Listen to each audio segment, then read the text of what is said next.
Hello friends, कैसे हैं आप सभी। आशा करती हूँ आप सभी बहुत ही अच्छे होंगे। स्वागत है आप सभी का हमारे यूट्यूब चैनल स्मार्ट स्टडी 101 पर। मैं हूँ दिव्या वर्मा। दोस्तों, आज की video MA drawing and painting first semester के सभी विद्यार्थियों के लिए बहुत ज़्यादा इम्पोर्टेंट है, क्योंकि आज हम लोग पेपर 1 से संबंधित कुछ महत्वपूर्ण टॉपिक डिस्कस करेंगे। और अगर आप लोगों को ये वीडियो पसंद आती है, आपके लिए हेल्पफुल रहती है, तो वीडियो को लाइक शेयर ज़रूर करिएगा। और इसी प्रकार की अन्य वीडियोस देखने के लिए हमारे इस चैनल को सब्सक्राइब भी कर लीजिएगा। तो चलिए पढ़ते हैं। सबसे पहले हम लोग पढ़ेंगे ढोकरा शिल्प के बारे में। क्या होता है ढोकरा शिल्प? ढोकरा शिल्प कला का प्रारंभ लगभग 5000 वर्ष पूर्व कांस्य युग में हुआ था। कांस्य युग में ढोकरा शिल्प का प्रारंभ हुआ था। इस कला के प्रथम अवशेष मोहनजोदड़ो की सभ्यता से कांसे की एक नर्तकी की मूर्ति में प्राप्त हुए। तो ढोकरा शिल्प के पहले उदाहरण हमें कहाँ से मिले? तो मोहनजोदड़ो की सभ्यता से एक कांसे की बनी नर्तकी की मूर्ति प्राप्त हुई थी। ठीक है, कांसे से बनी नर्तकी यानी डांस करती हुई एक लड़की है, तो उसे ही कहा जाता है नर्तकी की मूर्ति। ये मिली थी मोहनजोदड़ो सभ्यता से। तो ढोकरा शिल्प का ये पहला उदाहरण है। पीतल धातु की यह शिल्पकारी मुख्यतः बस्तर छत्तीसगढ़ की प्रसिद्ध है। और ढोकरा शिल्प कहाँ की प्रसिद्ध हैं? तो बस्तर, जो कि छत्तीसगढ़ में पड़ता है, तो यहाँ की ढोकरा शिल्प प्रसिद्ध हैं। अब कोई भी चीज़ है, बनाई तो हर जगह जाती है, लेकिन कहीं ना कहीं की वो प्रसिद्ध होती है, फेमस होती है। तो ढोकरा शिल्प कहाँ के प्रसिद्ध हैं? बस्तर छत्तीसगढ़ के। वैसे तो यह शिल्प बस्तर, कोंडागांव, जगदलपुर, करनपुर, एराकोट, सरगुजा, रायगढ़ आदि में भी बनाए जाते हैं। इन्हें मुख्यतः घसिया व झारा जनजाति के लोग बनाते हैं। ढोकरा शिल्प को मुख्य रूप से कौन लोग बनाते हैं? घसिया और झारा जनजाति के लोग। इसके अतिरिक्त इन शिल्पों को मलार, झारा, घड़वा, लोहार, तमेर, मुरिया जाति के स्थानीय निवासी भी बनाते हैं। प्रमुख रूप से घसिया और झारा जनजाति के लोग बनाते हैं, लेकिन इन्हें मलार, झारा, घड़वा, लोहार, तमेर, मुरिया इन जातियों के लोग भी बनाते हैं। यहाँ पर लगभग 400 से 300 परिवारों को आजीविका इसी शिल्प ढलाई से चलती है। तो 400 से 300 परिवार ऐसे हैं जिनकी आजीविका जो ढोकरा शिल्प हैं इन्हीं के द्वारा चलती है। और इन शिल्पों की पहचान अंतर्राष्ट्रीय स्तर पर है। ठीक है, तो ढोकरा शिल्पों की पहचान अंतर्राष्ट्रीय स्तर पर है। ठीक है, ये देश में ही सीमित नहीं है, इनकी पहचान अंतर्राष्ट्रीय यानी इंटरनेशनल लेवल पर भी है। ढोकरा शिल्प अनोखी कला है। इसमें मौलिक अभिव्यक्ति का योग होता है। इसका एक शिल्प दूसरे शिल्प से कोई साम्य नहीं रखता, क्योंकि यह हाथ से निर्मित या फिर सृजित किए जाते हैं। तो ढोकरा शिल्प एक दूसरे से अलग होते हैं क्योंकि ये हाथ द्वारा बनाए जाते हैं। अब आप किसी भी चीज़ को अगर अपने हाथों से बना रहे हैं, तो भले ही दो चीज़ों को आप एक जैसा बनाने की कोशिश करें, लेकिन थोड़ा बहुत अंतर आ जाता है। इस क्षेत्र के लोग अपनी रक्षा हेतु पराशक्तियों की उपासना करते हैं। इस हेतु व कांस्य की विभिन्न स्थानीय देवी देवताओं की मूर्तियाँ पीढ़ी दर पीढ़ी से निर्मित करते चले आ रहे हैं। तो यहाँ के लोग देवी देवताओं की मूर्तियाँ भी बनाते हैं कांसे के द्वारा। विशेष रूप से घोड़े पर सवार तेलगिन माता, कंकालिन माता जो हाथ में अस्त्र शस्त्र धारण किए हुए बनाई जाती हैं। इसके अतिरिक्त यहाँ पर पशु पक्षियों की आकृति में हाथी, घोड़ा, शेर, मछली, मोर, कछुआ आदि की भी आकृतियाँ एवं जनजातीय जीवन के दृश्य विभिन्न रूपों में ढाले जाते हैं। साथ ही साथ दीपक, घंटियाँ, मोमबत्ती स्टैंड एवं देवी देवताओं की भी आकृतियाँ बनाई जाती हैं। ये लोग जिन देवी देवताओं की पूजा करते हैं उनकी मूर्तियों को भी बनाते हैं, जिनमें मुख्य रूप से तेलगिन माता और कंकालिन माता बनाई जाती हैं। ठीक है, आगे देखिए। उपरोक्त मूर्ति शिल्प के आकार सहज, सरल व विविधता से परिपूर्ण जनजातीय रूपों वाले बनाए जाते हैं। मूर्तियों के रूपों के आकार कैसे होते हैं? जनजातियों की भांति ही। जैसे अगर आपको कोई चित्र बनाने को दिया जाए तो उसके वस्त्र और आभूषण आप किस प्रकार से बनाएंगे? जैसे आप खुद पहनते हैं तो उसी प्रकार ये लोग भी जैसे खुद वस्त्र पहनते हैं, जैसे आभूषण पहनते हैं और जैसे इनके चेहरे होते हैं, उसी प्रकार से मूर्तियों के भी बनाते हैं। ठीक है, आगे देखिए। जिनके हाथ पैर लंबे पतले और चेहरा बड़ा बनाया जाता है।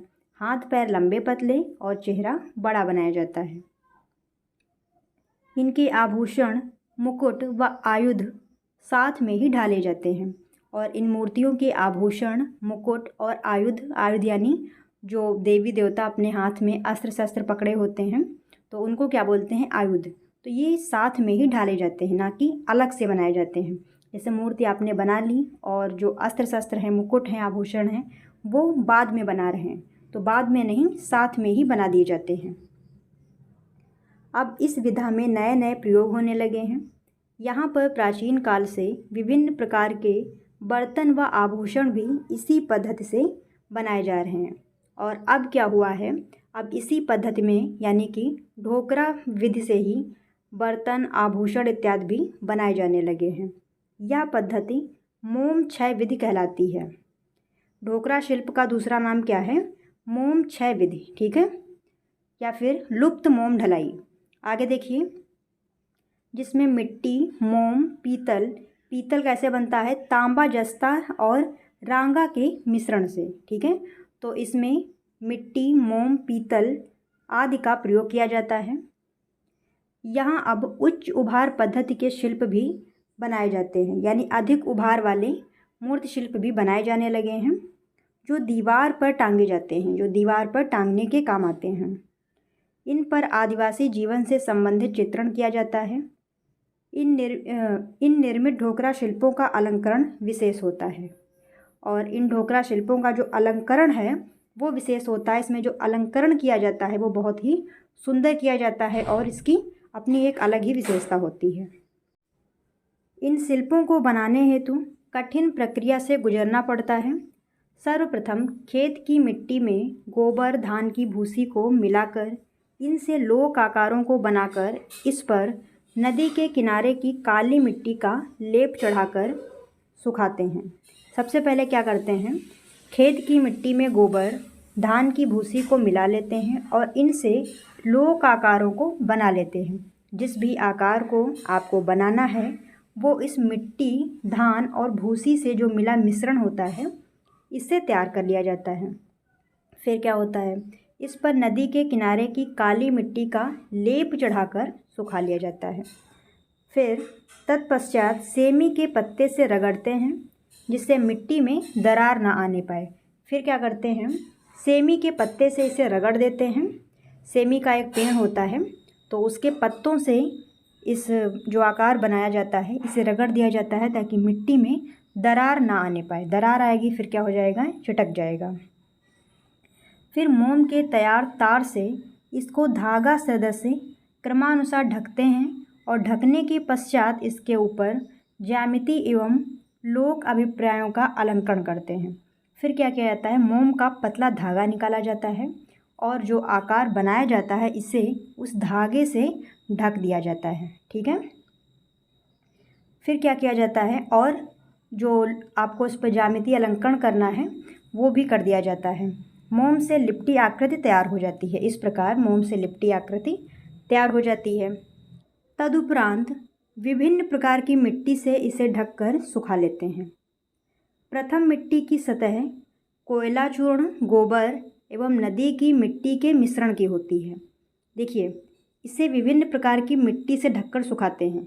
तो इसमें जो पहली परत लगाई जाती है उसमें क्या होता है, कोयला चूर्ण, गोबर एवं नदी के किनारे की मिट्टी का मिश्रण। तो पहली परत इससे लगाते हैं। फिर आगे देखिए, दूसरी सतह दीमक, बाम्बी व धान की भूसी की रहती है और दूसरी सतह जो दीमक की बाम्बी होती है वहाँ पर मिट्टी निकलती है उस मिट्टी की और धान की भूसी की रहती है और तीसरी सतह लाल मिट्टी की होती है।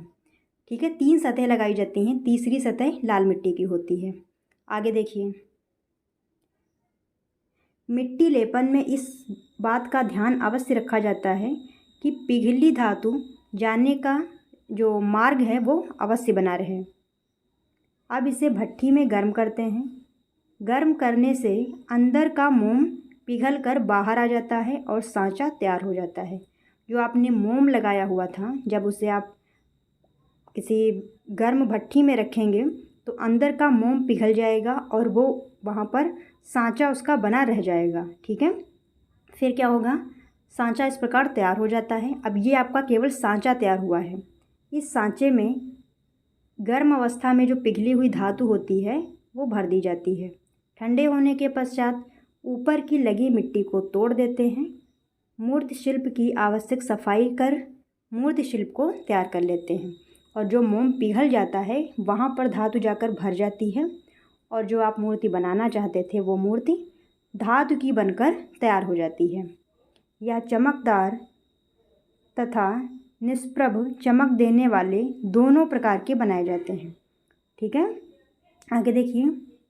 इसी प्रकार के शिल्प बिहार, पश्चिम बंगाल, उड़ीसा, मध्य प्रदेश, झारखंड में निवास करने वाली आदिवासी जनजातियां भी बनाती हैं। और इसी प्रकार के जो मूर्ति शिल्प हैं वो बिहार, पश्चिम बंगाल, उड़ीसा, मध्य प्रदेश, झारखंड इत्यादि में निवास करने वाली भी जनजातियां बनाती हैं। ठीक है, अगर आपको ढोकरा शिल्प की विधि समझ में ना आई हो तो आप लोग कमेंट करके बताइएगा। अगर आप जानने के इच्छुक हैं तो मैं टेलीग्राम पर आपको एक वीडियो शेयर कर दूंगी, तो उसमें आपको समझ में आ जाएगा। आप ध्यान से उस वीडियो को देखिएगा, आपको समझ में आ जाएगा कि किस प्रकार से ढोकरा शिल्प तैयार किए जाते हैं। बस आप लोग कमेंट करके बताइएगा ज़रूर, ठीक है, कि नहीं समझ में आया है तो मैं आपको वीडियो शेयर कर दूँगी। आगे देखिए। बिहार झारखंड के आदिवासी अंचल लोहडीह, दिगबारा व सरेजा आदि में कलात्मक मूर्तियाँ ढोकरा शिल्पांकन पद्धति से बनाई जाती हैं। इन परंपरागत मूर्ति शिल्पों के विषय माँ दुर्गा, शिव पार्वती, राम सीता, राधा कृष्ण एवं गणेश जी के विभिन्न रूप होते हैं। इन मूर्ति शिल्पों के साथ साथ विभिन्न प्रकार के अलंकृत दीप स्तंभ यहाँ पर बनाए जाते हैं। इस क्षेत्र में प्राचीन समय से धातु के कलात्मक अस्त्र शस्त्र भी बनाए जाने की परंपरा है जो आज तक प्रचलित है। तो ढोकरा शिल्प आज भी बनाए जाते हैं और ये बहुत ही ज़्यादा प्रसिद्ध हैं। इनके बनाने की प्रक्रिया थोड़ा टफ होती है, कठिन होती है, लेकिन जब बन जाते हैं तो बहुत ही सुंदर लगते हैं। फिर अगला है मीनाकारी। मीनाकारी कहाँ की जाती है? उत्तर प्रदेश में और दिल्ली में, राजस्थान में। ठीक है, यहाँ पर की जाती है मीनाकारी। अब मीनाकारी में क्या होता है, कैसे क्या इसका प्रोसेस रहता है, चलिए देखते हैं। सोने चांदी पर रंग बिरंगा काम अथवा एक प्रकार से सोने चांदी आदि पर रंग भरने की कला या अन्य धातुओं पर पत्थरों पर नक्काशी कला जो धातु अलंकरण की कलात्मक प्रक्रिया होती है, इसे क्या कहते हैं? मीनाकारी। ठीक है, मीनाकारी क्या क्या होता है? सोने चांदी पर रंग बिरंगा काम, ठीक है, या फिर सोने चांदी आदि पर रंग भरने की कला, धातुओं पर पत्थरों पर नक्काशी की कला, इसे क्या कहते हैं? मीनाकारी। इसका सर्वोत्तम उपयोग आभूषणों को सजाने में किया जाता है।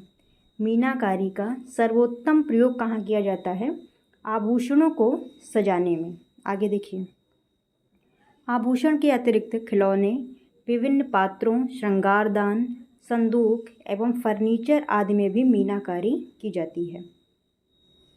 तो आभूषणों को सजाने के अलावा और कहाँ कहाँ मीनाकारी की जाती है? खिलौनों पर, विभिन्न पात्रों पर, श्रृंगारदान पर, संदूक पर और फर्नीचर इत्यादि में।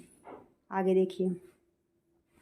इसमें विभिन्न खनिज तत्वों को विलयन द्वारा धातु सतह को रंग कर अलंकृत किया जाता है। मीनाकारी का सर्वोत्तम प्रयोग उत्तर प्रदेश, दिल्ली, राजस्थान आदि में देखा जाता है। सबसे अच्छा मीनाकारी का प्रयोग कहाँ पर होता है? उत्तर प्रदेश में, दिल्ली में, राजस्थान। इसके अतिरिक्त अन्य जगहों पर भी होता होगा, लेकिन प्रसिद्ध कहाँ का है? उत्तर प्रदेश का, दिल्ली का और राजस्थान का। ठीक है, यहाँ का जो मीनाकारी का कार्य है वो अव्वल दर्जे का होता है, यानी कि बहुत ही बढ़िया तरीके से किया जाता है, अच्छी गुणवत्ता वाला होता है। ठीक है, आगे देखिए। हाँ, सोने, चांदी, पीतल एवं वाइट मेटल के अतिरिक्त अन्य धातुओं पर मीनाकारी का उच्च गुणवत्ता का नहीं हो पाता है। या सोने, चांदी, पीतल एवं वाइट मेटल के अतिरिक्त अन्य धातुओं पर जो मीनाकारी का कार्य है ये बहुत अच्छा नहीं हो पाता है, उच्च गुणवत्ता का नहीं हो पाता है। तो उच्च गुणवत्ता का कार्य हमें कहाँ देखने को मिलता है? सोने, चांदी और पीतल और वाइट मेटल पर। ठीक है, आगे देखिए। इसका पारंपरिक नाम इलोसोनी है। मीनाकारी का पारंपरिक नाम क्या है? इलोसोनी। धातु सतह पर तारों अथवा बारीक पत्तियों को मोड़कर, आकार प्रदान कर, टाँका लगाकर, जोड़कर डिज़ाइन तैयार करते हैं। तत्पश्चात विभिन्न खनिज तत्वों के विलयन द्वारा सतह को रंग कर अलंकृत करते हैं। ये मीनाकारी की विधि बताई जा रही है। तदुपरांत कांच के बारीक चूर्ण को 750 से 850 डिग्री सेल्सियस में पिघलाकर अलंकृत सतह पर चढ़ाते हैं। आगे देखिए। मीनाकारी में बेल बूटों, फूल पत्तियों की अलंकारिक अलंकरण होता है। साथ ही में पशु पक्षियों के आलेखन, विशेष रूप से मोर तथा व्यक्ति के नाम, देवी देवता के नाम, वंश व शुभ प्रतीक आदि भी बनाए जाते हैं। इस कला के संदर्भ में राजस्थान में कहा गया है कि राजा मान सिंह प्रथम, जिनका समय है 1589 से 1614, द्वारा लाहौर से जयपुर, आमेर लाई गई थी। तो राजस्थान में ऐसा कहा जाता है कि राजा मान सिंह के द्वारा मीनाकारी लाहौर से जयपुर लाई गई। ठीक है, आगे देखिए। यहाँ पर मीनाकारी कला में सर्वाधिक लाल, नारंगी, पीला, नीला, काला व गुलाबी रंग का प्रयोग किया जाता है। और यहाँ पर जयपुर, नाथद्वारा, बीकानेर एवं प्रतापगढ़ की प्रसिद्ध है। तो राजस्थान में कहाँ की मीनाकारी प्रसिद्ध है? तो जयपुर और नाथद्वारा, बीकानेर एवं प्रतापगढ़। ठीक है, ये स्थान राजस्थान के अंतर्गत ही आते हैं। नाथद्वारा राजस्थान में सोने चांदी के आभूषणों पर बहुमूल्य मीनाकारी प्रसिद्ध है। इसी प्रकार जयपुर में आभूषण के साथ साथ विभिन्न खिलौनों पर भी पारंपरिक मीनाकारी की जाती है। यहाँ मीनाकारी पक्की व कच्ची दोनों प्रकार की जाती है। पक्की मीनाकारी सदैव बनी रहती है और कच्ची मीनाकारी का छूट जाने का भय रहता है। तो जो चीज़ पक्की होती है वो तो हमेशा चलती ही है और कच्ची मीनाकारी के छूट जाने का भय रहता है। ठीक है, आगे देखिए। कच्ची मीनाकारी सिर्फ पीतल के खिलौनों और बर्तनों में ही की जाती है। मीनाकारी में फूल पत्ती के आलेखन, नाम व मोर सर्वाधिक बनाए जाते हैं। बीकानेर राजस्थान में कागज़ जैसे पत्थर पर इस कला का प्रयोग प्रसिद्ध है। यहाँ पर पतले पत्थर पर धातु नक्काशी का कार्य किया जाता है, उसे ही मीनाकारी कहकर संबोधित किया जाता है। तो देखिए यहाँ पर क्या बताया गया है कि बीकानेर में कागज़ जैसे पत्थर पर इस कला का प्रयोग प्रसिद्ध है। कहाँ प्रसिद्ध है? बीकानेर में कागज़ जैसे पत्थर पर। कागज़ जैसा एक पत्थर होता होगा और यहाँ पर पतले पत्थर पर, कागज़ जैसे पत्थर का मतलब क्या हुआ? बहुत ही पतले पत्थर पर, कागज़ जैसा पत्थर यानी पतले पत्थर पर। तो पतले पत्थर पर धातु नक्काशी का कार्य किया जाता है, जिसे क्या कहते हैं यहाँ के लोग? इसे मीनाकारी कहते हैं। आगे देखिए। अलवर राजस्थान में पीतल पर मीनाकारी उत्कृष्ट श्रेणी में की जाती है। कानपुर उत्तर प्रदेश में गहनों की मीनाकारी बेहद आकर्षक है। चटक रंगों का संयोजन, आकर्षक फूल पत्तियों के आलेखन आदि यहाँ की विशेषता को दर्शाते हैं। तो कानपुर जो कि उत्तर प्रदेश में पड़ता है, यहाँ पर गहनों पर मीनाकारी की जाती है जो कि देखने में बेहद आकर्षक होती है। तो ठीक है दोस्तों, आई होप आप लोगों को ये वीडियो पसंद आई होगी और वीडियो पसंद आई हो तो वीडियो को लाइक ज़रूर करिएगा और अपने साथियों के साथ में इसे शेयर भी कीजिएगा। हमारे साथ जुड़ने के लिए इस चैनल को सब्सक्राइब भी कर लीजिएगा। और दोस्तों, हम आपकी सहायता करने के लिए टेलीग्राम चैनल पर भी उपलब्ध हैं, तो आप चाहें तो हमें वहां भी ज्वाइन कर सकते हैं और जिसकी लिंक मैं इस वीडियो के कमेंट बॉक्स में पिन कर दूंगी। तो ठीक है दोस्तों, फिर मिलते हैं ऐसी किसी नई वीडियो के साथ। तब तक आप जुड़े रहिए हमारे साथ। धन्यवाद दोस्तों, जय हिंद।